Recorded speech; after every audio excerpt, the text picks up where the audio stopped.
Olá e bem-vindos! Se alguma vez se sentiram um pouco perdidos no meio de tantos rolos de tecido, hoje vamos desmistificar tudo isso.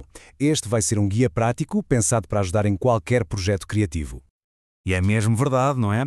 A quantidade de opções que encontramos pode ser, bem, avassaladora. Mas o segredo, como em quase tudo, está em perceber os fundamentos. É a partir daí que tudo se torna muito mais simples. Ok, o nosso plano para hoje é este. Vamos começar pela estrutura do tecido, depois mergulhamos no mundo das fibras, passamos por um pequeno dicionário de tecidos comuns e acabamos com umas dicas de ouro para começar com o pé direito. No fim, a ideia é que a escolha de um tecido seja uma decisão informada e, claro, divertida. Muito bem, vamos a isso. Vamos começar pelo princípio de tudo, a forma como um tecido é construído. Vamos desmontá-lo até aos seus elementos mais básicos. Primeiro que tudo, temos de falar do urdume. Imaginem os fios que são esticados no tiar, bem presos e na vertical. Eles são, literalmente, a espinha dorsal do tecido. São eles que lhe dão a força e a estrutura. E depois, a complementar o urdume, vem a trama. Estes são os fios que passam por cima e por baixo dos fios do urdume na horizontal. É a trama que preenche os espaços e que dá, no fundo, o corpo e a textura ao tecido. Para isto ficar super claro, pensem numa cesta de vime. É exatamente o mesmo princípio. As tiras verticais que dão a forma à cesta é o nosso urdume. E as tiras que se entrelaçam na horizontal para criar a cesta, essa é a nossa trama. Simples, certo? Agora, a magia acontece na forma como a trama e o urdume se cruzam. Isso chama-se ligamento.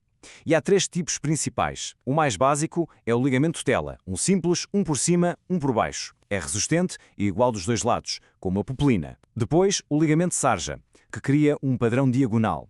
Olhem para umas calças de ganga. É isso mesmo. Esse padrão torna o tecido mais forte e com um caimento melhor. E por fim, o cetim, onde a trama salta vários fios, o que cria aquela superfície super lisa e brilhante que todos conhecemos. Ok, já percebemos como os fios se entrelaçam, mas de que são feitos esses fios? É isso que vamos ver agora.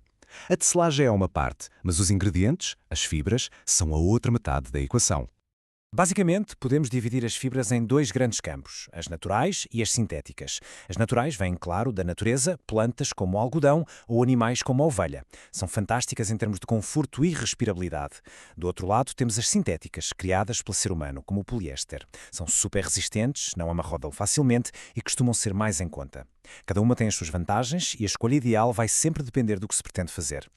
E a variedade é imensa. Temos as naturais de origem vegetal, como o clássico algodão, depois as de origem animal, como a lã quentinha.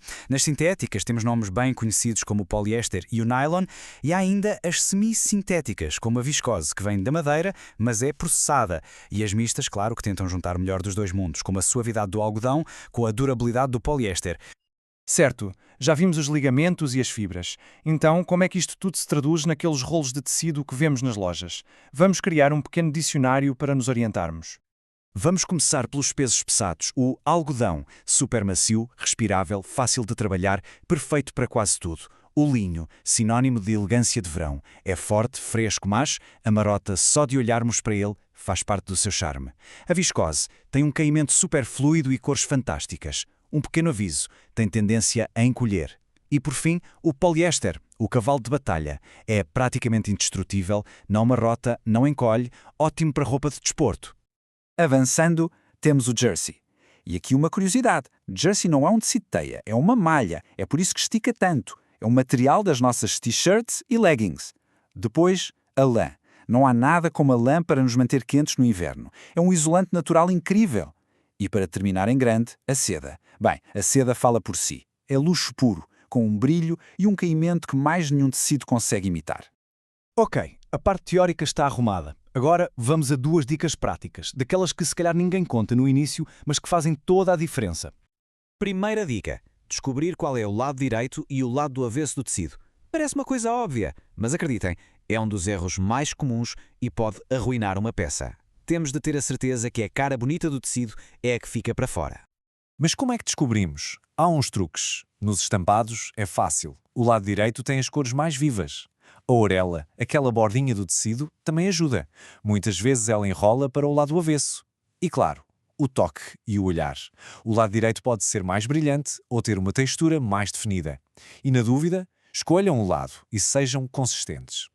Segunda dica, e esta é talvez a mais importante de todas: pré-lavar o tecido.